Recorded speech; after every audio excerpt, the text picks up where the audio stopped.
Hi எல்லோரும் எப்படி இருக்கீங்க? அன்றைக்கி ஒரு நாள் என் ஹஸ்பண்ட் ஏதாவது ஸ்வீட் சாப்பிடணும் போல் இருக்குது, ஏதாவது ஸ்வீட் செஞ்சு கொடுன்னாரு. ஸ்வீட் வந்து நம்மளுக்கு ஹெல்த்தியானதாகவும் இருக்கணும், ஆனால் நம்ம வீட்டில் உள்ள பொருட்களை வச்சு டக்குன்னு செய்கிற மாதிரி இருக்கணும். அடுப்பு பக்கமே போகக்கூடாது. நம்ம குயிக்காக செய்கிற மாதிரி இன்றைக்கி ஸ்வீட் செய்யலான்னு தான் இந்த ரெசிபி ட்ரை பண்ணியிருந்தேன். செம்ம டேஸ்ட்டாக இருந்தது. நம்மளுக்கு வாயில் வச்சோடனே அப்படியே கரைஞ்சி போயிடும். பார்க்குறதுக்கு பார்த்திங்கன்னா நம்மளுக்கு மில்க் மைசூர் பாக்கு மாதிரி இருக்கும். டேஸ்ட்டு பார்த்திங்கன்னா அட்டகாசமாக இருக்கும். கண்டிப்பாக நீங்களும் ட்ரை பண்ணி பாருங்கள். இப்போ இந்த ஸ்வீட் செய்கிறதுக்கு ஒரு கப் அளவு பொட்டுக்கடலை எடுத்துகிட்டு அதை மிக்ஸி ஜாரில் போட்டு நல்லா அரைச்சி எடுத்துக்குவோம். நல்லா ஃபைன் பவுடராக அரைச்சதுக்கப்புறமா இதை ஒரு தடவை சலிச்சு எடுத்துக்கலாம். ஏன்னா பொட்டுக்கடலில் பார்த்திங்கன்னா குரணை இருக்கும். அந்த குரணையாக இருக்கும்போது நம்ம ஸ்வீட் சாப்பிடும்போது கொஞ்சம் நெருன்னு தடுப்படும்.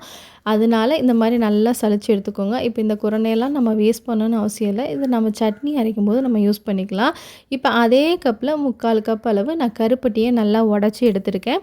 இப்போ அதில் ஒரு பெரிய கட்டிகள் ஏதாவது பெருசாக இருக்குமோ அப்படின்னு ஒரு டவுட்டில் தான் நான் மிக்ஸி ஜாரில் போட்டு நல்லா அரைச்சிட்டு அதுக்கப்புறம் இந்த மாதிரி சலிச்சு எடுத்துக்கிட்டேன். நீங்கள் கருப்பட்டிக்கு பதிலாக பனங்கற்கண்டு, நாட்டு சர்க்கரை இல்லை வெல்லம் கூட நீங்கள் சேர்த்து இந்த மாதிரி சலிச்சிட்டு அதுக்கப்புறம் யூஸ் பண்ணிக்கலாம். இப்போ நான் சலிச்சதுக்கப்புறம் பார்த்திங்கன்னா சின்ன சின்ன குரணைகள் தான் இருந்தது. அதனால் அதையும் வந்து அப்படியே சேர்த்துட்டேன்.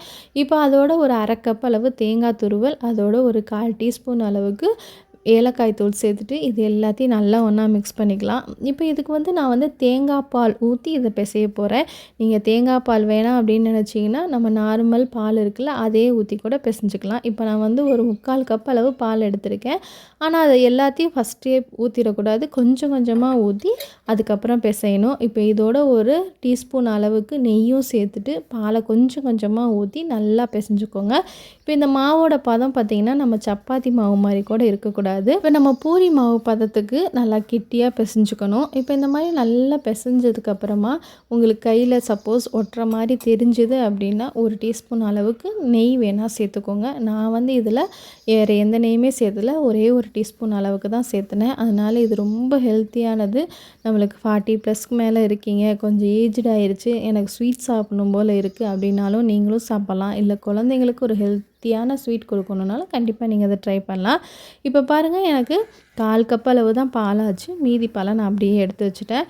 இப்போ இந்த மாதிரி ஒரு பிளேட்டில் போட்டு கீழே மட்டும் கொஞ்சமாக கசகசா மேலே வந்து அழகாக தெரியணும் அப்படிங்கிறதுக்காக நான் இந்த மாதிரி மேலே கீழே வந்து கொஞ்சமாக கசகசா போட்டுட்டு அது மேலே இந்த மாதிரி சிலிண்டர் ஷேப் மாதிரி பண்ணிவிட்டு அதுக்கப்புறம் ஒரு பட்டர் பேப்பர்லையோ இல்லை அலுமினியம் ஃபாயிலோ இந்த மாதிரி நல்லா சுருட்டி கவர் பண்ணி ஃப்ரிட்ஜில் வச்சுருங்க.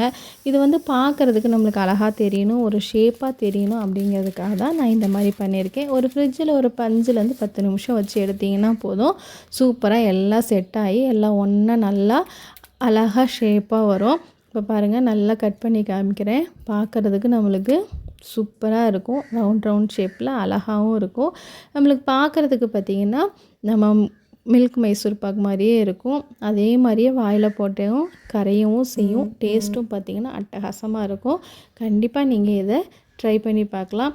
இந்த மாதிரி கொஞ்சம் டிஃப்ரெண்ட்டான ஷேப்பில் நான் ஸ்வீட் செஞ்சு என் ஹஸ்பண்டுக்கு வைக்கும்போது என் ஹஸ்பண்டும் சரி என் பையனும் சரி கண்டிப்பாக இது வந்து பொட்டுக்கல்லாம் செய்யலை. அந்த அளவுக்கு டேஸ்ட்டும் பார்த்திங்கன்னா வித்தியாசமாக இருந்தது. நம்மளுக்கு ஷேப்பும் வித்தியாசமாக இருக்கிறனால கண்டிப்பாக இது பொட்டுக்கல்லையில் செஞ்சதுன்னே தெரியாது. இப்போ சப்போஸ் உங்களுக்கு குழந்தைங்களுக்கு ஸ்கூல்ஸ் ப்ராஜெக்டில் நோ ஃபயர் குக்கிங் கொடுக்குறாங்கன்னா கண்டிப்பாக நீங்கள் இந்த மாதிரி ட்ரை பண்ணி வச்சு பார்க்கலாம். கொஞ்சம் டிஃப்ரெண்ட்டாக இருக்கும். இப்போ சப்போஸ் எனக்கு அந்த மாதிரி ஷேப்பெல்லாம் வேணாம்ப்பா, நான் சும்மா உருண்டை பிடிச்சி வச்சுக்கிறேன் அப்படின்னா மாவை வந்து ஃப்ரிட்ஜில் வைக்காமல் டைரெக்டாக இந்த மாதிரி உருண்டை பிடிச்சி வச்சுருங்க. ரொம்ப குயிக்காக வேலை முடிஞ்சிடும். கண்டிப்பாக நீங்களும் ட்ரை பண்ணி பாருங்கள். இந்த உருண்டையை பார்த்திங்கன்னா நீங்கள் 2 நாள் வரையும் வெளியே வச்சு சாப்பிட்லாம், 3 நாள் வரையும் ஃப்ரிட்ஜில் வச்சு சாப்பிட்லாம். அதுக்கு மேலே நம்ம இது வைக்க முடியாது. ஏன்னா பச்சை தேங்காயும் பச்சை தேங்காய் பாலும் சேர்த்துருக்கறனால சீக்கிரம் கெடுறதுக்கு சான்சஸ் இருக்குது. ஆனால் எங்கள் வீட்டில் பார்த்திங்கன்னா 2 நாளில் எல்லாமே காலி ஆயிடுச்சு. கண்டிப்பாக உங்கள் வீட்லேயும் காலி ஆயிடும். நீங்களும் இதை ட்ரை பண்ணி பார்த்துட்டு உங்களுக்கு எப்படி இருந்தது அப்படிங்கிறத கமெண்ட் செக்ஷனில் சொல்லுங்கள். இன்னும் இந்த மாதிரி வேறு ஏதாவது இன்ட்ரெஸ்டிங் ரெசிபி வேணும்னா அப்படிங்கிறதையும் கமெண்ட்டில் சொல்லுங்கள். இன்னொரு இன்ட்ரெஸ்டிங்கான வீடியோவில் உங்கள் எல்லாரையும் சந்திக்கிறேன். அதுவரை டேக் கேர், பை.